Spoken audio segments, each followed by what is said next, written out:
The store hummed with the faint buzz of fluorescent lights and the soft scrape of hangers against racks. It was late, and most customers had already gone home. The floor was nearly spotless, polished to a reflective shine, and the smell of detergent still lingered faintly from the cleaning crew that had come through earlier. At first glance, everything looked calm, but beneath that surface calm was a tension Daniel's heart couldn't quite shake. Daniel was used to being in boardrooms with executives, poring over charts and financial reports, hearing polished speeches about growth metrics and brand positioning. But tonight, dressed in plain khakis, a polo shirt, and a modest name tag that simply read Dan H., he was blending in with the late-night crew. He wasn't here as the CEO. He wasn't here as the man who signed contracts and made headlines. Tonight, he was just another worker. At least, that's how it needed to look. The decision to go undercover hadn't been made lightly. He'd built this company from a small family shop into a chain that stretched across the country, a place he once thought would stand for kindness, opportunity, and dignity. But somewhere along the line, something had shifted. Reports had started reaching him, quiet, uncomfortable rumors of employees feeling overlooked, stressed, and underappreciated. Turnover was higher than ever. Smiles had become rare. And though the numbers on the quarterly sheets looked stable, Daniel knew numbers could lie. People's hearts could not. So here he was, restocking shelves with boxed shoes that weren't his size, walking the fluorescent aisles with a cart that squeaked slightly every time he turned a corner. He listened more than he spoke, watching faces, catching fragments of conversations. A young cashier whispering to another about how she was behind on rent. A stock clerk rubbing his wrist as though the endless lifting had begun to grind his bones. It was all there, quiet signs of strain that no report in his office would ever capture. As Daniel stacked another pair of shoes onto the display, a sound interrupted him. It wasn't loud, more like a muffled break in the air. He paused. It came again, soft, uneven, the kind of sound that pulled at instincts more than ears, a sob. He straightened slowly, scanning the quiet store. The sound wasn't coming from the sales floor. It was deeper in, down the narrow corridor that led to the dressing rooms. For a moment, he thought he'd imagined it, but then it came again, this time sharper, like a voice cracking under the weight of something it could no longer hold. Daniel left the half-empty cart where it was and moved quietly toward the fitting rooms. The hallway stretched in front of him, mirrors lining one side, harsh lights flickering overhead. The closer he got, the clearer the sound became. It wasn't the casual sniffle of someone shaken by a bad day. It wasn't the quiet tears of frustration. This was heavier. It was the kind of crying that came from somewhere deep inside, from wounds invisible to the eye. He stopped just outside the last dressing room door. His hand hovered in the air for a moment before he knocked gently. "Hello," his voice was low. "Careful. Are you all right in there?" For a long moment, silence pressed back. Then a shaky voice answered, so soft he almost missed it. Please don't come in." Daniel's hand dropped immediately. "Of course," he said quickly. "I won't. I just wanted to make sure you're okay." The voice trembled again, raw with emotion. "I'm sorry. I didn't steal anything. I just wanted to try it on. I know it's not mine. I just wanted to see." The words caught him off guard. He hadn't accused her of anything, hadn't even mentioned merchandise. Yet she spoke as if guilt and shame were already weighing on her shoulders. He leaned gently against the wall beside the door, careful to keep his tone steady. "You don't need to explain yourself to me," he said softly. "You're safe. Take your time." For a while, only silence answered. Then the voice, breaking. "Again, it's a dress, a white one, not even my size. But it was so beautiful, and when I saw it, I thought maybe if I wore it, I could remember what it felt like to be happy." Just for a minute, Daniel felt something stir in his chest, a heaviness mixed with compassion. He pictured the racks of dresses, outside shapes and fabrics that to most were just clothes. But for this person, standing hidden behind a thin door, it was more than fabric. It was a reminder of something lost. Hope, maybe, or dignity. He kept his voice calm, grounding. "It's all right to want that," he said. "It's all right to want to feel good, even for a moment." Everyone deserves that." The sobbing quieted, though he could still hear the tremble in her breathing. He didn't push, didn't ask questions. He knew trust wasn't given easily, especially in moments like this. So he waited, letting the silence sit until she was ready to fill it. Finally, her voice came again, fragile but clearer. "My name's Emily." "Hi, Emily," he replied gently. "I'm Dan." He didn't add a title. He didn't add a role. Just Dan, because in this hallway, under these buzzing lights, nothing else mattered. There was a pause, then the faintest laugh, watery, but real. "You sound too calm for someone who just found a stranger crying in a fitting room." "Maybe I've been where you are," Daniel said quietly. "Maybe not the exact place, but I know what it's like to feel like the world's too heavy for one pair of shoulders." The silence that followed wasn't empty this time. It was softer, as though something fragile had shifted ever so slightly toward trust. Daniel didn't know yet what Emily's story was, but he knew one thing: he couldn't walk away. Not tonight. Not from this dot, because sometimes the truth of a company wasn't in the spreadsheets or the slogans. Sometimes it was in the tears of a single employee hidden in a dressing room, holding onto a dress too small but a hope too big to let go. And he had just found it. Daniel stayed outside the dressing room door longer than he thought he would. The quiet stretched between them, filled only with the faint hum of the lights and the muffled sounds of employees moving stock in distant aisles. He knew he could leave, pretend he had never heard the sound of her sobs, but something deep inside told him that if he walked away now, he would never forgive himself. Finally, Emily's voice came again, soft and almost apologetic. "I don't usually cry at work. I don't want people to think I can't handle things. But tonight, it just felt like everything broke at once." Daniel shifted, leaning against the wall, his tone gentle. "Sometimes holding everything in is what breaks us. Letting it out doesn't make you weak, it makes you human." There was a pause, then a shaky laugh. "That sounds like something my grandmother used to say." Her voice wavered again. "She used to tell me I was strong, but I don't feel strong anymore." "Maybe strength isn't about how we feel in the moment," Daniel said quietly.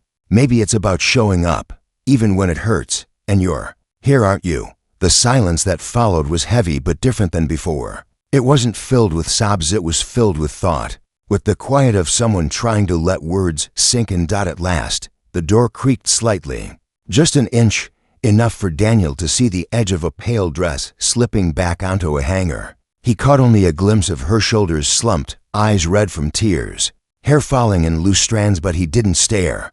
He turned his gaze away, showing her that he respected the space she still needed. "I shouldn't have taken it in here," she whispered. "I know it's against the rules. I just wanted to feel like myself again, just for a few minutes." "You don't have to explain to me," Daniel said. "You're not in trouble." He hesitated before adding, "What made you feel like yourself when you saw that dress?" Her fingers fiddled with the fabric for a moment before she answered, almost reluctantly. "It reminded me of a time when life felt lighter, before things got so complicated, before bills piled up, and before I felt invisible. I used to dream about becoming someone confident, someone people looked up to. That dress, it made me remember that girl, the one I used to be." Daniel's chest tightened at her words. He thought about the endless board meetings, where talk of labor efficiency and cost-cutting measures had drowned out the humanity behind the numbers. Looking at Emily now, even through the small crack of the door, he realized what was at stake wasn't profits, it was lives, dreams, dignity. "Sometimes," he said slowly, "the parts of ourselves we think we've lost are still there. They're just waiting for us to find them again." Emily's eyes lifted toward him then, cautious but searching. "Do you really believe that?" "I do," he replied simply. "I've seen people carry burdens heavier than they ever should, but still manage to stand. Sometimes all it takes is one moment, one person who sees them, to remind them of who they are." Her lips trembled as though she wanted to argue, but instead she let out a long breath, the kind that carries weeks of silence in it. "I've been working here for almost 2 years. Most days, I'm running from one task to another. Customers don't even look at my face. Managers tell us to smile, but no one asks if we're okay. And I'm not okay, Dan." I'm so tired of pretending.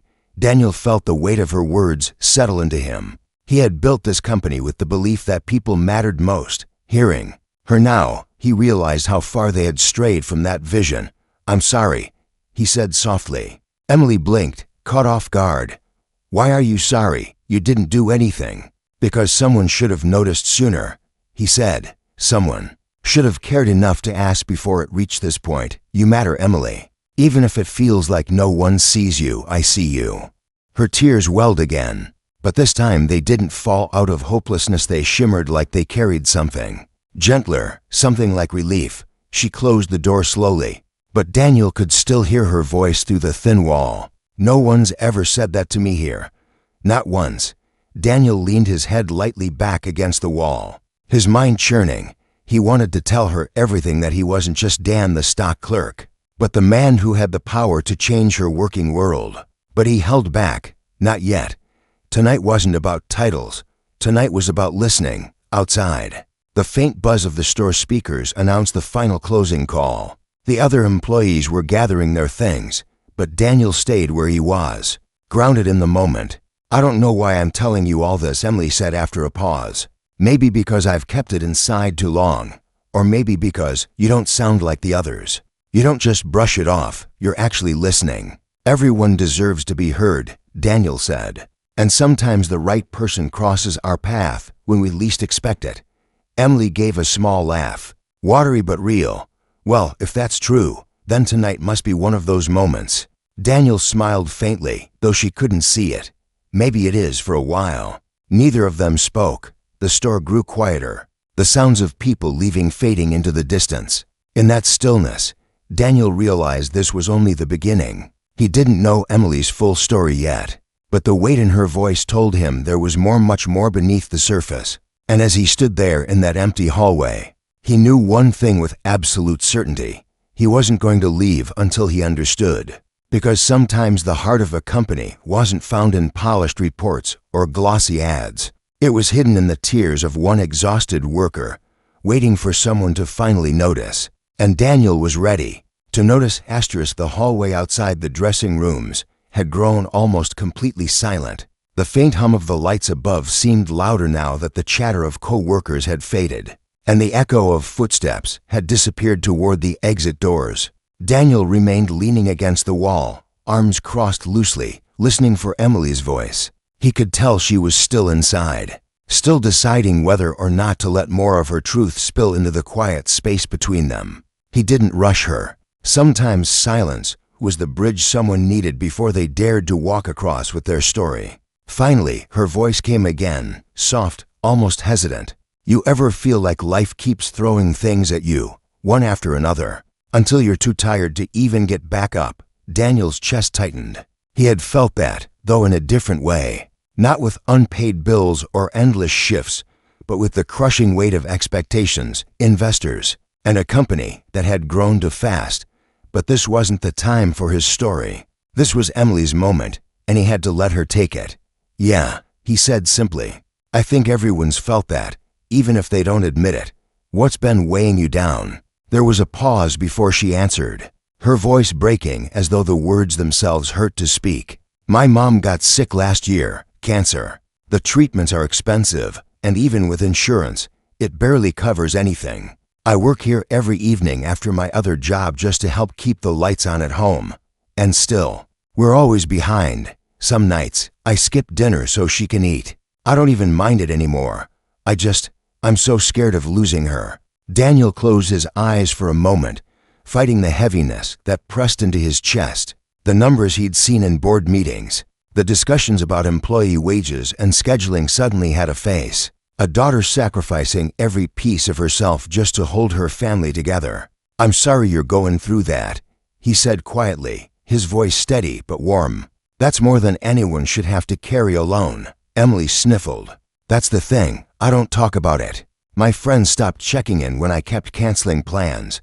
My manager here doesn't know. And honestly, I don't think she'd care if she did. Everyone just wants me to show up, smile, and get the work done. No one sees past the uniform. Daniel felt a sting at that, as though her words were aimed directly at him, not Dan the stock clerk, but Daniel Hart. The CEO who had allowed policies and pressures to blind the company to its people. He didn't flinch though. He just let her keep talking. And it's not just the money, Emily continued, her voice softer now. It's the dreams I had to give up. I wanted to study design, fashion design actually. I used to sketch dresses in my notebooks every night in high school. My teachers told me I had talent, that I could go far.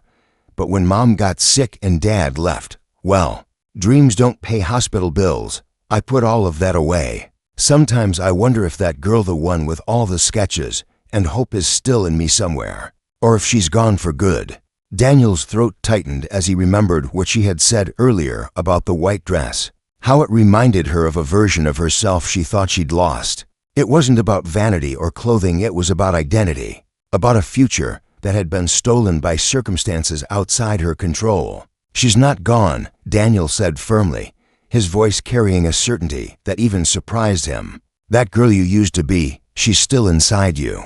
She's just waiting for the right time to come back. A silence followed.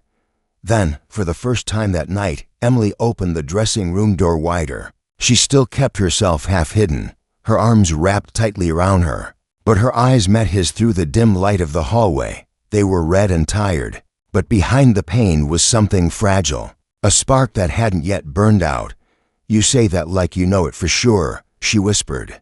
Because I've seen people give up too soon, Daniel said. I've seen them believe the lie that their story was already written, when really, they were just in the hardest chapter. You're in that chapter now, Emily. But it's not the ending. Not even close. Her lips parted as though she wanted to argue. But instead she leaned against the doorframe, exhaustion etched into every line of her face. It doesn't feel like a chapter. It feels like the whole book. Daniel's voice softened. That's what pain does, it convinces us it's forever. But forever is longer than tonight, longer than these walls, longer than this moment. You don't see it yet, but there's more waiting for you. Emily blinked quickly, and another tear slipped free. She brushed it away almost angrily, as though she was tired of being seen as fragile. You really think I can get back to that girl, that I can dream again, when reality keeps slamming doors in my face? I don't just think it, Daniel replied, steady and sure. I believe it, and sometimes the doors we think are locked are just waiting for someone to hand us the key. Emily stared at him for a long moment, searching his expression as if testing whether he really meant it. At last, she let out a shaky breath that almost sounded like a laugh. You talk like someone who's been through this before. Daniel gave a faint smile. Maybe I've had my own chapters. Maybe I've learned that people are stronger than they know. The store around them was silent now, but inside the narrow hallway, something alive lingered. A fragile thread of trust had been spun between them, and Daniel could feel it strengthening with every word exchanged. He didn't know what tomorrow would bring, or how much Emily would be willing to share, but he knew this. He was meant to hear her story. Emily rubbed her eyes, looking down at the dress draped over her arm. It's silly, isn't it? To cry over something like this, a piece of fabric I can't even afford. It's not silly, Daniel said. Quickly, it's human. Sometimes we need symbols to remind us of who we are, or who we want to be. That dress isn't silly, it's a memory and a hope, stitched together in fabric. And that's worth more than you realize. Her eyes softened at his words, and though she didn't smile, there was the faintest flicker of something lighter in her face. She folded the dress carefully, almost reverently, and placed it on the hanger outside the door. Maybe one day, she whispered, I'll wear something like that and not feel guilty for wanting it. Maybe one day soon, Daniel replied. The quiet stretched again, but it no longer felt heavy. It felt like the beginning of something, an opening, a chance. And as Daniel stood there, he realized this was no ordinary night. He had come undercover to learn about his company. But what he was discovering was something far greater, the resilience of a single soul, and the reminder that behind every employee badge was a story that mattered. And Emily's story was only just beginning. The store was nearly dark now. The last echoes of departing footsteps had faded into silence, and only the emergency lights glowed faintly. Along the hallways, somewhere in the distance, the soft hum of a vacuum cleaner rumbled as the cleaning crew finished their nightly routine. Daniel remained in the fitting room corridor, feeling as though time itself had slowed down inside this space. Emily hadn't closed the door completely this time. It stood half open, like a quiet invitation, a sign of the trust that was beginning to grow between them. She sat on the little bench inside, hands folded tightly in her lap, her gaze fixed on the tiled floor. Daniel stayed leaning against the wall outside, giving her space, but also refusing to leave her alone in her silence. Something in him told him this was one of those fragile moments that could break if handled carelessly. "You should probably go," Emily said at last, her voice barely above a whisper. "If the manager comes back and sees us here like this, they'll have questions." "Let them ask," Daniel replied calmly. "Some things are more important than rules and schedules." Emily looked up at him, her eyes weary but searching. "Why are you even staying? You don't even know me. I'm just one worker in a place full of people you'll forget tomorrow." Daniel's expression softened, though she couldn't see the full truth hidden behind it. "Maybe I don't know your whole story yet, but I know enough to say you're not forgettable." For the first time that night, Emily let a small smile break across her face, faint and fleeting, but real. She shook her head slightly, as if not believing his words, but grateful for them anyway. "You sound like someone who doesn't belong here. Everyone else just wants to clock out and go home. You talk like you're carrying something bigger." Daniel felt her words strike deeper than she realized. He thought about his office in the city, the towering glass windows that overlooked a skyline but never showed him the ground. He thought about the quarterly meetings where everyone nodded along while discussing efficiency as if it were more important than humanity. And he thought about how detached he had allowed himself to become until tonight. "Maybe I've spent a long time looking at things from the wrong place," he admitted softly. "And maybe tonight, I'm finally seeing what really matters." Emily tilted her head curiously, studying him. She didn't ask what he meant, but he could tell she was trying to piece him together, trying to decide if he was just being kind or if there was something more beneath his words. After a long pause, she sighed. "You know, earlier I said I wanted to study design. That wasn't the whole dream. I wanted to make dresses for people who didn't feel like they belonged anywhere. I wanted to give them something to wear that made them feel seen. My mom used to tell me that clothes could be like armor, sometimes soft, sometimes strong, but always something that helped you step into the world a little taller." I believed her. But life doesn't really let you chase dreams like that when you're struggling just to get by. Her voice trembled again, though she tried to hold it steady. "Do you know what it feels like to want something so much, but to know every day you're moving further and further away from it?" Daniel took a slow breath, his hands resting in his pockets. He thought of the younger version of himself, the one who had started this company, with nothing but ambition and hope, who had promised he would build something good, something human. Somewhere along the way, as the company grew, that boy had been buried under profits, expansion, and polished presentations. And now, standing here, he realized he wasn't so different from Emily. They had both lost touch with the dreams that once gave them life. "Yes," he said finally, "I do know what that feels like, and I know how heavy it is when you convince yourself you'll never get it back." Emily studied him carefully, her brows furrowed, as though sensing there was more to his answer than he had admitted. But she didn't push. Instead, she leaned back against the wall of the fitting room, her shoulders slumping. "I guess I just want to believe there's more for me than this. That my life won't just be endless shifts, bills piling up, and dreams I can't touch anymore." "There's more," Daniel said firmly, "even if you can't see it right now. You're stronger than you realize. Sometimes life forces us to put our dreams on pause, but that doesn't mean they're gone. They're waiting for the right moment, the right chance." Her lips pressed together, as though she was trying not to cry again. She looked down at her hands, twisting them nervously. "What if that chance never comes?" Daniel leaned forward slightly, his voice steady but gentle. "Then you make one. You create a chance. You fight for it, even if it feels impossible. Because giving up, that's the only way to make sure the dream never comes back." The words hung in the air between them, heavier than silence, heavier than the night itself. For a long moment, Emily didn't respond. She just breathed, deep and uneven, like someone trying to convince herself it was safe to hope again. Finally, she whispered, "You make it sound so easy." Daniel smiled faintly, sadness tugging at his features. It's not easy, but it's worth it, and you don't have to do it all alone. Emily's gaze lifted again, her tired eyes meeting his.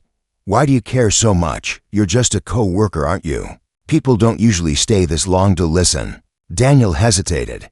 He wanted to tell her the truth, that he wasn't just a co-worker, that he wasn't going to forget her words tomorrow, because they had already carved themselves into him. But he knew the timing wasn't right. She didn't need a CEO right now. She needed a listener. She needed someone who cared without condition. Maybe I'm not like most people, he said simply. The faintest trace of a smile touched her lips again. Though her eyes still shimmered with tears, she reached for the dress she had placed aside earlier, her fingers brushing over the soft fabric. You know, when I held this, I remembered the first dress I ever made. I cut up an old curtain when I was 12, stitched it on my mom's sewing machine. It was crooked. The seams were awful, but when I put it on, I felt like I could do anything. That was the first time I thought, this is who I am. This is what I'm meant to do. Daniel listened, every word etching itself deeper into his heart. He could see her clearly now, not just a tired worker, not just a daughter carrying impossible burdens, but an artist whose dreams still burned quietly under the weight of hardship. And he realized that maybe, just maybe, it wasn't too late for her. Hold on to that feeling, he said softly, the one you had when you wore the dress you made. That feeling is who you are. Life can't take that away from you.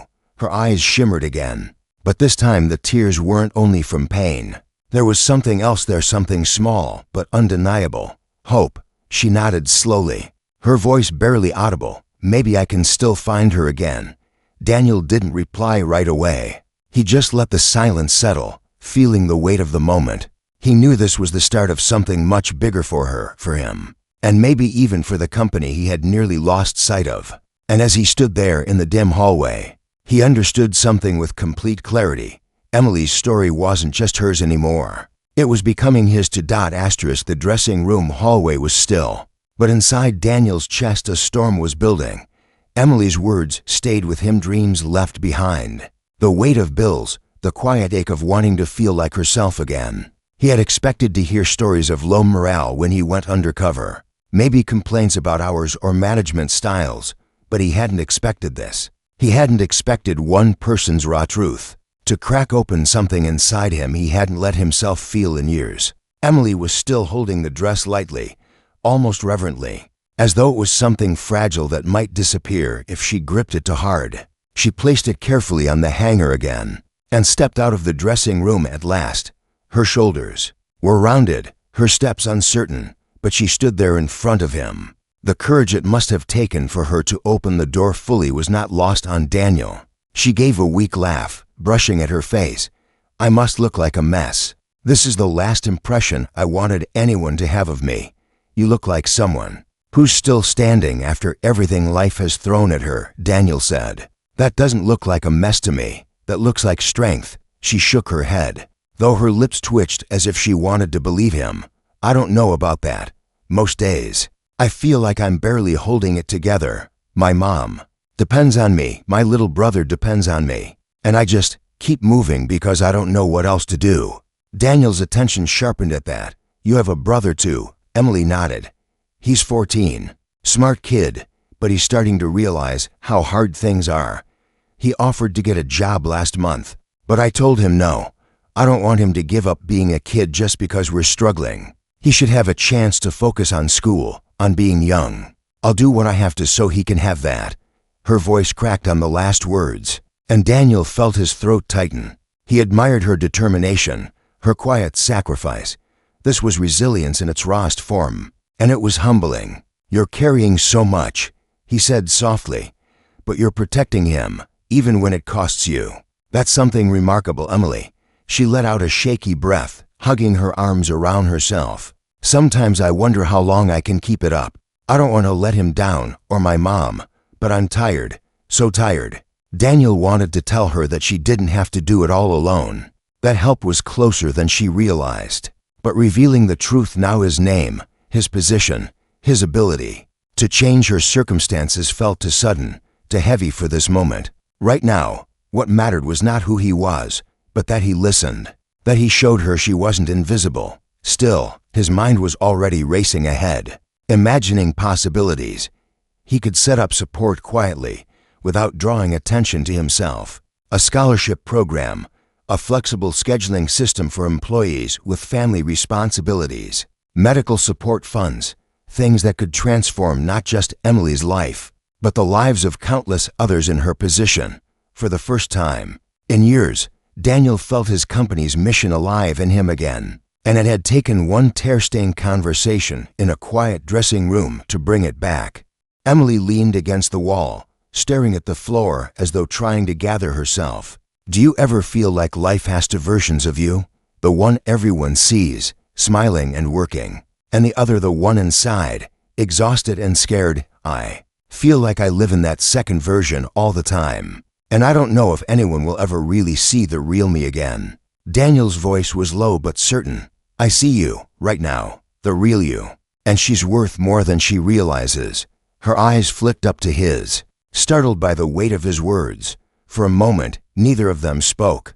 The silence was charged, not heavy like before, but full of something unspoken, an understanding, a recognition. Emily was the first to look away, brushing her hair back nervously. You talk like someone who believes people can actually change the world. That's rare. Most people I've met just accept things the way they are. Things only change when someone refuses to accept them, Daniel replied. Maybe that someone is you.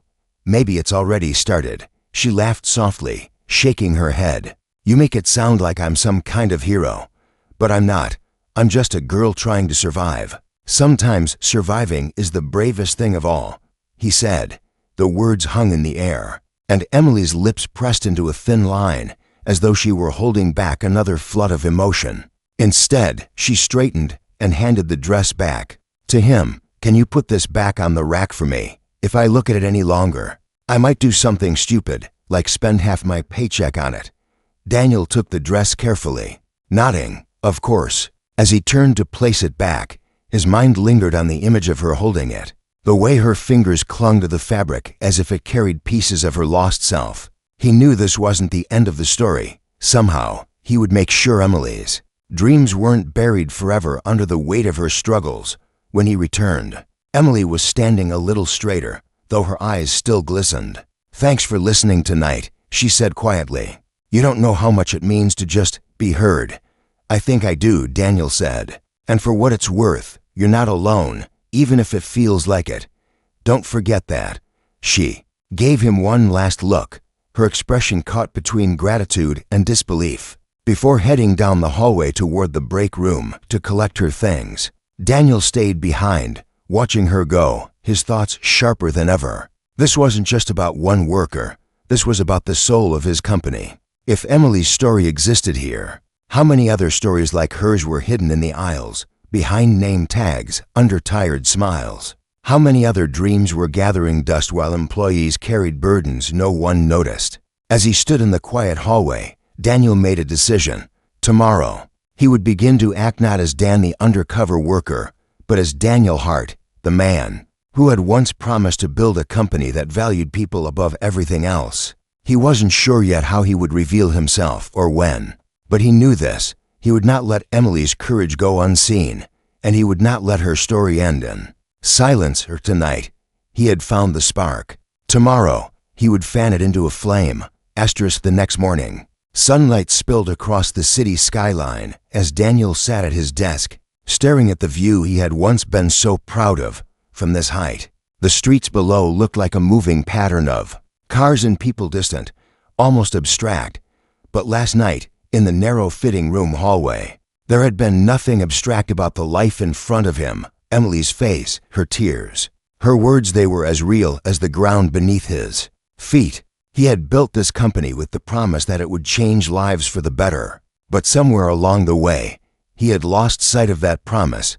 All night, he had thought of her, of the way she spoke about her sick mother, of the brother she was shielding from hardship, of the dream she had hidden away inside a sketchbook she no longer dared to open, and most of all, of the way she still managed to keep moving forward when anyone else might have given up. Daniel knew he couldn't stay silent any longer.